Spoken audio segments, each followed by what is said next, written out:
इस वीडियो में हम डिटेल में सीखने वाले हैं चेक्ड और अनचेक्ड एक्सेप्शन क्या होते हैं, इनमें क्या डिफरेंस होता है। बट उससे भी पहले ये समझते हैं कि इस टॉपिक को पढ़ना क्यों है, इसकी क्या इंपॉर्टेंस है। तो चलिए एक एग्जांपल के थ्रू इसको समझते हैं। देखिए, अगर हमें ये पता करना है कि कोई डॉक्टर अच्छा है या बुरा है तो उसको कैसे पता कर सकते हैं। उसकी अप्रोच जो पेशेंट को हैंडल करने की, अगर हम उसको ऑब्जर्व करें तो हम डेफिनेटली बता सकते हैं कि वो डॉक्टर अच्छा है या नहीं। जैसे अगर कोई डॉक्टर किसी पेशेंट से मिलता है तो क्या वो उसको सही से समझ पाता है। सेकेंड इंपॉर्टेंट थिंग इज़, क्या वो जो इशू है उस पेशेंट को वो सही से डायग्नोस कर पाता है। और थर्ड थिंग इज़, उसी के अकॉर्डिंगली क्या वो उसको प्रेस्क्राइब कर पाता है। अगर वो कोई रैंडम अप्रोच लगा के अगर अपने पेशेंट को कुछ भी प्रेस्क्राइब कर दे रहा है तो वो अच्छा डॉक्टर नहीं है। तो ये एक अप्रोच थी जिससे हम ये फिगर आउट कर पाए कि कोई डॉक्टर अच्छा है या बुरा। ऐसे ही हम सेम कॉन्सेप्ट प्रोग्रामर के ऊपर लगा सकते हैं कि कोई प्रोग्रामर अच्छा है या बुरा। उसके लिए क्या करते हैं, देखिए जो कोड लिखा है प्रोग्रामर ने हमारे, क्या जो प्रोग्रामर है वो उसको अच्छे से डेप्थ में समझ पाता है या नहीं। ये फर्स्ट रिक्वायरमेंट है। सेकंड रिक्वायरमेंट क्या है कि अगर उस कोड में कोई इशू आता है तो क्या वो उसको करेक्टली डायग्नोस कर पाता है। तो अगर कोई कोड में इशू है तो प्रोग्रामर उसको अच्छे से डायग्नोस कर पाना चाहिए कि एक्चुअल में अच्छा इस वजह से इशू आ रहा है। And the third and the last important factor जो हमें ये डिसाइड करेगा कि वो प्रोग्रामर अच्छा है या नहीं, वो क्या है कि वो उस कोड को अच्छे से हैंडल कर पाए। अदरवाइज़ क्या होगा, आप अपने कोड के साथ उलझते रहेंगे, कोई सोल्यूशन नहीं निकलेगा उस प्रॉब्लम का। और इसी से हम ये कंक्लूड कर सकते हैं कि एक अच्छे प्रोग्रामर के लिए सबसे इम्पॉर्टेंट क्या है कि आप जो भी सिचुएशन है, जो भी ऑड सिचुएशन आपके कोड में जनरेट हो रही है या अनवांटेड सिचुएशन कुछ आ गई है तो उसको प्रॉपर तरीके से हैंडल करना। तो इसी वजह से हम ये बोल सकते हैं कि if you want to be a good programmer तो आपको जितनी भी ऑड सिचुएशन है आपके कोड की या ऑड इवेंट्स हैं जो आगे जाके अकर हो सकते हैं, उसकी डेप्थ में नॉलेज होनी बहुत इंपॉर्टेंट है। इसीलिए इस टॉपिक को हमें डिटेल में समझना पड़ेगा कि जो एक्सेप्शंस हैं वो कितनी कैटेगरीज में डिवाइडेड हैं, उन एक्सेप्शंस को कैसे हैंडल करते हैं। जैसे चेक्ड एक्सेप्शन को कैसे हैंडल किया जाता है, अनचेक्ड को कैसे हैंडल किया जाता है, क्या क्या इनके एग्जाम्पल्स हैं। तो वो सारी चीज़ें हम इस वीडियो में सीखने वाले हैं। हाय, मेरा नाम आकाश चौहान है और मैं एक असिस्टेंट प्रोफेसर हूँ। और इससे पहले मैं काफ़ी एमएनसीज में एज ए सॉफ्टवेयर इंजीनियर काम कर चुका हूँ। And I try to explain coding concepts in most easiest possible ways. तो चलिए इस कॉन्सेप्ट को भी हम इजी तरीके से समझते हैं। और इसी के साथ साथ काफ़ी सारे क्वेश्चंस हैं, जैसे कि चेक्ड और अनचेक्ड एक्सेप्शन में क्या डिफरेंस होता है, चेक्ड और अनचेक्ड एक्सेप्शन की क्या क्या एग्जाम्पल्स हैं, चेक्ड एक्सेप्शन को कैसे हैंडल करते हैं, अनचेक्ड एक्सेप्शन को कैसे हैंडल करते हैं, एक्सेप्शन कितनी कैटेगरीज में डिवाइडेड है, चेक्ड और अनचेक्ड एक्सेप्शन कब अकर होते हैं। इन सारे क्वेश्चंस को भी हम कोड के थ्रू कवर करने वाले हैं।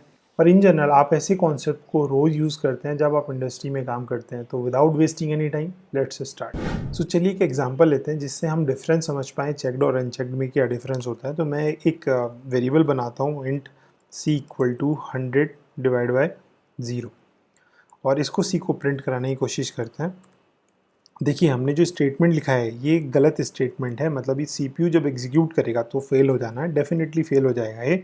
लेकिन अच्छी बात क्या है कि इसने हमें फोर्स नहीं किया इसको ट्राई कैच में लिखने के लिए। अब इसका मतलब क्या होता है, मैं इसको कमेंट करता हूँ और ऐसी सिचुएशन जनरेट करता हूँ जहाँ मुझे ट्राई कैच लिखना मैंडेटरी हो। जैसे मैं एक फाइल ऑब्जेक्ट बनाता हूँ, इसका नाम रख लेते हैं एफ न्यू फाइल और यहाँ पे पाथ दे देते हैं। लेट्स से मैं फाइल 1.txt जो फाइल है उसको रीड करना चाहता हूँ और एक फाइल रीडर के नाम से हम एक ऑब्जेक्ट बनाते हैं F R new file this file reader. और यहाँ पे जो एफ ऑब्जेक्ट बनाया इसको पास कर देते हैं। अभी इसमें इंपोर्ट के इशू आ रहा है, मैं इन लाइब्रेरीज को इंपोर्ट करा लेता हूँ और देखिए जो इंपोर्ट वाले इशूज़ थे वो चले गए, लेकिन स्टिल यहाँ पे इशू आ रहा है। अब ये क्या बोल रहा है कि ऐड थ्रोज डिक्लेरेशन और सराउंड विद ट्राई और कैच। ऐड थ्रोज डिक्लेरेशन का मतलब क्या होता है कि आप या तो यहाँ पे ये थ्रोज लिखो। थ्रोज का मतलब कि भाई मैं तो इसको ट्राई कैच नहीं लिख रहा हूँ या मैं हैंडल नहीं कर रहा हूँ, बट आगे जाके अगर किसी ने ये मेथड यूज़ किया तो उसको ट्राई कैच लिखना पड़ेगा हैंडल करने के लिए। थ्रोज का जो मतलब होता है वो ये होता है। दूसरा सॉल्यूशन क्या है, ये बोल रहा है कि इसको ट्राई कैच करो किससे, सराउंड करो किससे, ट्राई कैच से। तो मैं क्या करता हूँ, इसको कोड को चला लेता हूँ, ट्राई कैच लिख के वो एरर चली गई। ठीक है, ये फाइल एग्जिस्ट नहीं करती, file 1.txt in the same directory, तो डेफिनेटली कोड ब्रेक होगा।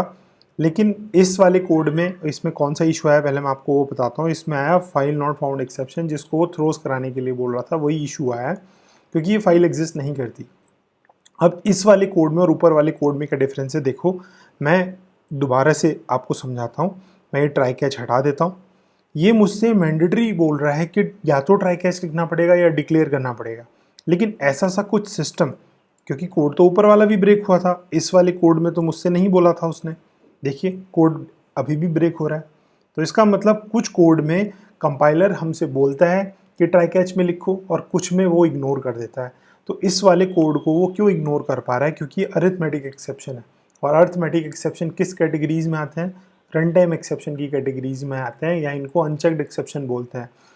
और अगर मैं इस वाले एक्सेप्शन की बात करूं, मैं इसको कोड को फिर से कमेंट करता हूं और इसको चलाते हैं और देखते हैं कौन सा एक्सेप्शन आता है। डेफिनेटली अभी तो कोड ही कंपाइल नहीं करने दे रहा है, लेकिन अगर मैं इसको ट्राई कैच में रख देता हूं, फिर कौन सा एक्सेप्शन आएगा, which is file not found exception. और फाइल नॉट फाउंड एक्सेप्शन किस कैटेगरी में होते हैं? फाइल नॉट फाउंड एक्सेप्शन आता है आपका चेक्ड कैटेगरी या फिर कंपाइल टाइम एक्सेप्शन, और उनके लिए आपको ट्राई कैच या फिर उसको डिक्लेयर करना मैंडेटरी है। तो हमने ये कॉन्सेप्ट यहाँ से बना लिया कि अगर आपका चेक्ड एक्सेप्शन है या फिर कंपाइल टाइम एक्सेप्शन है, तो आप बिना ट्राई कैच के आगे नहीं जा सकते, या एटलीस्ट आप थ्रोज कीवर्ड यूज़ करके उसको डिक्लेयर करोगे। बट ये सेम कॉन्सेप्ट आप रन टाइम एक्सेप्शन के ऊपर अप्लाई नहीं कर सकते, क्योंकि रन टाइम एक्सेप्शन में ट्राई कैच लिखना इंपॉर्टेंट नहीं है। ऐसा नहीं कि कोड ब्रेक नहीं होगा, कोड डेफिनेटली ब्रेक हो रहा है, बट कंपाइलर के ऊपर कोई रेस्ट्रिक्शन नहीं है। कंपाइलर आपको इग्नोर कर देता है उस स्टेटमेंट को, क्योंकि देखिए ये जो स्टेटमेंट है ये एग्जीक्यूशन पे ही पता चल सकती है। कंपाइलर को कैसे पता चलेगा कि 100 को 0 से डिवाइड किया आपने, जब तक कैलकुलेशन नहीं होगी? तो कुछ काम रन टाइम पे होते हैं, तो उनको कंपाइलर हैंडल नहीं करता है, इसलिए हम ट्राई कैच लिखना मैंडेटरी नहीं होता। तो ये डिफरेंस हमें समझ आया। इसको हम एक और तरीके से समझ सकते हैं। तो देखिए अगर हमें ये देखना है अनचेक्ड एक्सेप्शन और चेक्ड में क्या डिफरेंस होता है, तो चेक्ड एक्सेप्शन आपका कंपाइल टाइम चेकिंग होती है, तभी तो हमसे वो बोल रहा है ट्राई कैच में लिखने के लिए। और अगर हम अनचेक्ड की बात करें तो वो रन टाइम चेकिंग होती है, इसलिए ट्राई कैच लिखना नहीं पड़ता आपको, मैंडेटरी नहीं है, इट्स नॉट मैंडेटरी। अगर हम चेक्ड एक्सेप्शन की बात करें तो या तो आपको उसको कैच करना पड़ेगा या डिक्लेयर करना पड़ेगा। तो इसका मतलब it is mandatory to declare और हैंडल द एक्सेप्शन। या तो ट्राई कैच लिखो या फिर थ्रोज कीवर्ड लिखो, लेकिन ऐसा रन टाइम के केस में नहीं है, अनचेक्ड एक्सेप्शन के केस में नहीं है कि आपको लिखना ही पड़ेगा ट्राई कैच या फिर डिक्लेयर करना पड़ेगा। और जितनी भी हमारी चेक्ड एक्सेप्शन की कंडीशंस होती हैं वो रिकवरेबल होती हैं। इसका मतलब जैसे फाइल नॉट फाउंड एक्सेप्शन आ रहा है तो उसको रिकवर किया जा सकता है। कैसे? फाइल बना देते हैं। तो जितनी भी चेक्ड एक्सेप्शन है या कंपाइलर फिगर आउट कर लेता है कि ये एक्सेप्शन आ सकता है, तो वो सारी जो कंडीशन होती हैं वो रिकवरेबल होती हैं। लेकिन अगर हम बात करें हमारे रन टाइम एक्सेप्शन की या अनचेक्ड एक्सेप्शन की, तो जनरली वो लॉजिकल एरर्स होती हैं। लॉजिकल इश्यूज़ क्या होते हैं? जो हमें एक्चुअली सीपीयू डायग्नोज करता है। तो जब सीपीयू एग्जीक्यूट कर रहा है तो उनको हैंडल करना थोड़ा सा डिफ़िकल्ट होता है, बट डेफिनेटली सारी कंडीशन रिकवरेबल नहीं होती। जैसे हमारी कंपाइल टाइम एक्सेप्शन ज़्यादातर रिकवरेबल होते हैं, वैसे ही हमारे पास बहुत सारी ऐसी सिचुएशंस हैं जो रिकवरेबल नहीं होती। तो इससे भी हम ये जो डिफरेंस है इसको बड़ा क्लियरली देख पाते हैं कि चेक्ड एक्सेप्शन क्या होते हैं और अनचेक्ड एक्सेप्शंस क्या होते हैं। So if I ask you now, when we have to put the risky code in try catch blocks, otherwise code will not be compiled. आपके options हैं when the code may throw runtime exception. It is always mandatory to write risky code in try catch blocks, else code will not be compiled. When the code may throw compile time exception. And the last one is none of the above. So you have 10-second timer. Let's say if you can find the correct answer in next 10 seconds.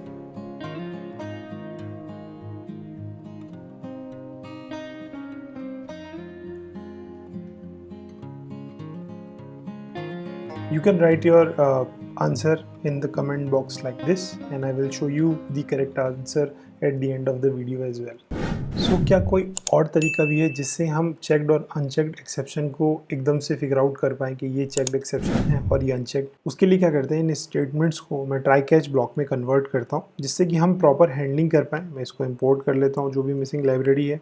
मैंने क्या किया है, basically जो ये risky code था C = 100/0, इसको मैंने try में लिखा है। तो डेफिनेटली कोड ब्रेक होगा बट इनमें से एक कैच चल जाएगा।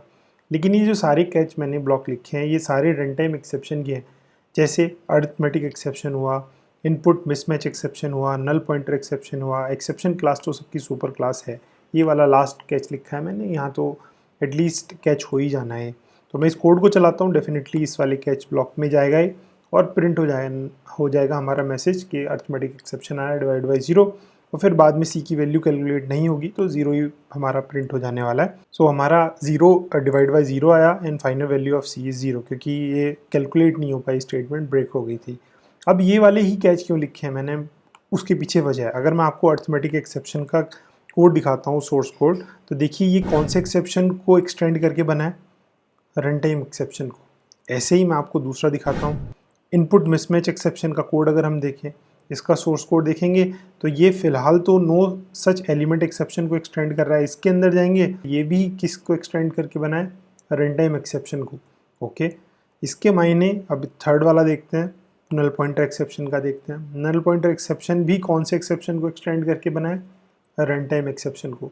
इसका मतलब ये तीनों जो हैं ये रन टाइम एक्सेप्शन को समहाउ उस हायरार्की में एक्सटेंड कर रहे हैं।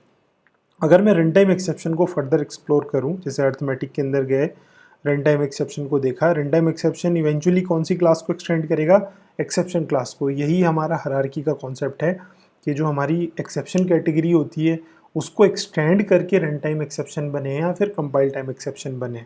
अब इसके मायने क्या है, मैंने क्यों दिखाया ये रन टाइम एक्सेप्शन का, इसको मैं कोड को क्या करता हूँ, कमेंट कर देता हूँ, और जो हमारा फाइल वाला कोड था मैं उसको चलाता हूँ, और उसको भी मैं ट्राई कैच के अंदर रखूँगा क्योंकि फाइल नॉट फाउंड एक्सेप्शन आ रहा था वहाँ पे। सो ये वो दो लाइंस हैं जो एक्सेप्शन जनरेट कर रही थी, मैं इंपोर्ट कर लेता हूँ, और इंपोर्ट के बाद ये ट्राई कैच में भी लिख लेता हूँ जिससे कि हमारा एटलीस्ट हैंडलिंग हो जाए और फिर हमारा कोड चल जाए।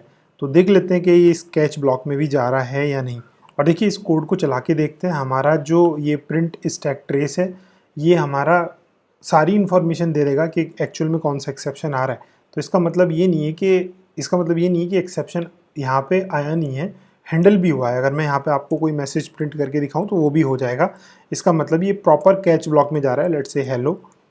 सो ये इस डिटेल देने के बाद हेलो भी प्रिंट कराएगा, इसका मतलब हमारा कैच ब्लॉक एग्जीक्यूट हो रहा है सही से। अब देखो ये डिफरेंस तो हम देख चुके थे कि यहाँ पे ट्राई कैच लिखना मैंडेटरी है, लेकिन एक और मेजर डिफरेंस जिससे कि हम ईजिली पता लगा सकते हैं कि वो चेक्ड एक्सेप्शन है या अनचेक, तो देखते हैं फाइल नॉट फाउंड एक्सेप्शन के सोर्स कोड में जाते हैं, जैसे हम अर्थमेटिक एक्सेप्शन के सोर्स कोड में गए थे। ये किसको एक्सटेंड करता है, आईओ एक्सेप्शन को।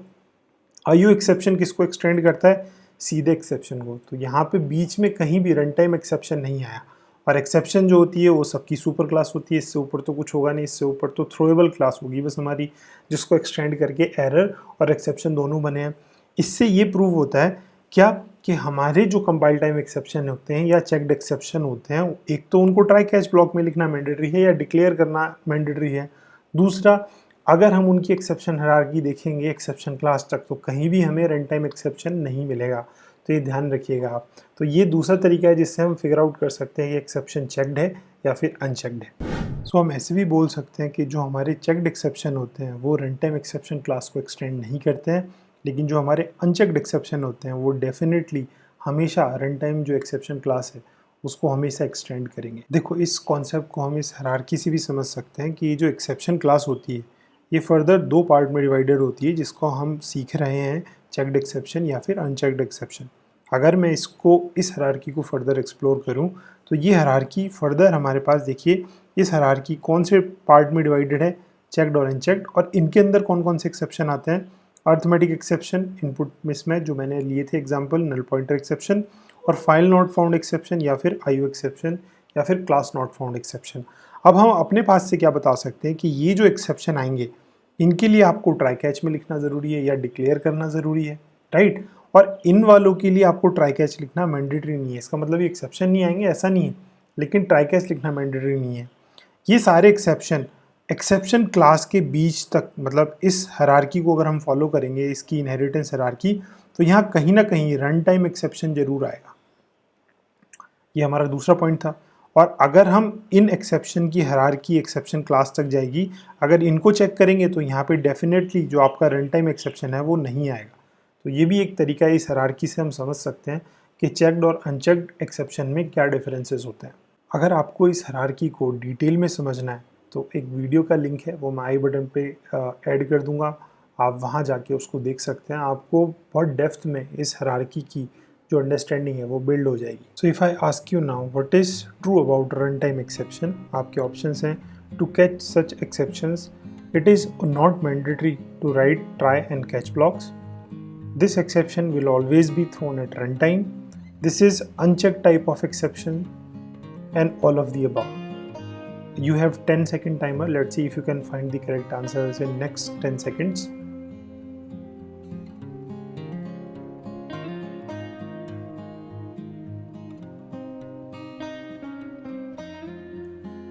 You can write your answer in the comment box like this and I will share the correct answer at the end of the video as well.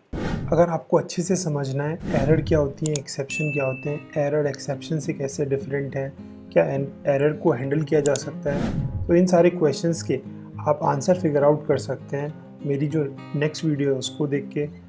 इसी topic से रिलेटेड और भी काफ़ी सारी videos हैं जो आप इस प्लेलिस्ट के थ्रू एक्सेस कर सकते हैं। मैं जो लिंक है उसको कमेंट बॉक्स में ऐड कर दूंगा। Till then keep learning and have a good day. और आपके करेक्ट आंसर्स हैं, फर्स्ट क्वेश्चन का आंसर है सी एंड सेकंड क्वेश्चन का आंसर है डी। आप क्रॉस वेरीफाई कर सकते हैं अपने आंसर से।